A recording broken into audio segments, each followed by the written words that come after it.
Welcome to Kenton Teaches. Enjoy the video. You begin by choosing supplies and a simple rule. One idea, one action. Pick color-coded pads so you can scan priorities fast.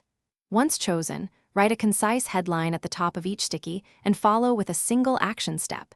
This keeps clutter low and decisions clear. Make sure to limit each note to 2 or 3 words for the subject and one short task line.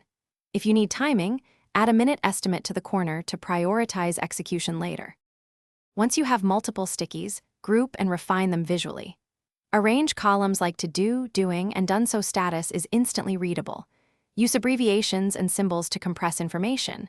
For example, signals the next step and marks urgency. When tasks span multiple notes, number them as 1/4, 2/4, etc.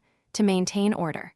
Make sure to combine duplicates and split overly long tasks into clear, actionable subtasks before moving to execution. To finish, review and consolidate. Move completed stickies to an archive board or snap photos for a dated record. Transcribe any long-term tasks into your calendar or digital task list so stickies remain short-term cues. Make sure to restick or replace faded notes and periodically trim irrelevant items. If a note peels, secure it with a binder clip or transfer the text to a new sticky. This prevents lost context and keeps your system reliable for ongoing use. Thanks for watching. Please subscribe if this video was helpful.